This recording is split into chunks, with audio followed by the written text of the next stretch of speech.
మన ప్రభువును ప్రియరక్షకుడనైన యేసుక్రీస్తు శక్తిగల నామంలో మీ అందరికీ శుభములు. ప్రియమైన దేవుని బిడ్డలారా, మరి ఎలా ఉన్నారు?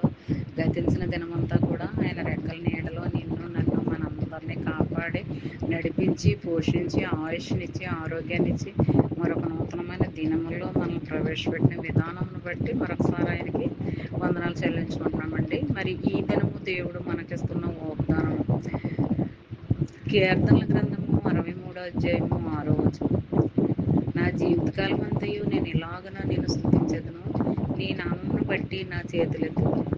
ప్రియమైన దేవుని బిడ్డలారా, మరి ఈ వాగ్దానంలో మరి ఇప్పుడు కూడా నేను స్తుతిస్తూనే నేను ఆరాధిస్తూనే నేను జ్ఞాపకంలో ఉంచుకుంటూనే నేను జీవిస్తాను, నేను బ్రతుకుతాను, నీ సన్నిధిలో బట్టి నేను మొరపెట్టుకుంటాను అని ఇలాగా మనము ఆయన సన్నిధిలో వేడుకున్నట్లయితే మన జీవితకాలం అంతా కూడా మరి ఆయన నామంలో మనం ఉన్నట్లుగానే మనం ఉంటాం అన్నమాట.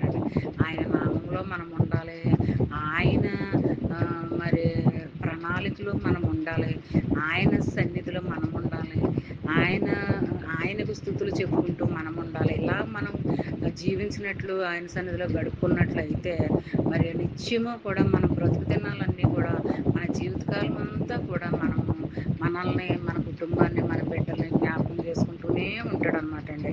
మరి అలాంటి స్తుతులు మనం చెప్పుకుంటూ స్తుతిస్తూ ఆరాధిస్తూ ఆయన నామాన్ని బట్టి మనము చేతులెత్తి స్తుతించాలన్నమాట అండి. మరి ఈ రకంగా మనం చేసినట్లయితే దేవుడు మన పట్ల ఎంతగానో కృపను కుమ్మరిస్తాడు అనమాట అండి. ఆశీర్వాదాలు కుమ్మరిస్తాడు, అద్భుతాలు మన పక్షంగా నెరవేర్పుని కలిగిస్తాడు. మనకిచ్చిన వాగ్దానాలు మన పక్షంగా నెరవేర్పు కలుగుతాయి అనమాట అండి. మరి ఈ చిన్న వాగ్దానం నీ ఫ్రెండ్స్ సర్కిల్లో పంపండి.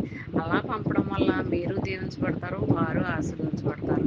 మరి ఈ దినమంతా ఈ వాగ్దానం నీ పక్షంగా నా పక్షంగా మనందరి పక్షంగా నెరవేర్పు కలగాలని కోరుకుందాం. నువ్వు ఎక్కడున్నప్పటికీ ఏ పనిలో ఉన్నప్పటికీ మరి చిన్న వాగ్దానం మైండ్లో పెట్టుకుని ధ్యానించుకుంటూ ఉంటే ఆ దినం రావాల్సిన దీవెనలు ఆశీర్వాదాలు దేవుని మెండుగా అనుగ్రహిస్తాడనమాట.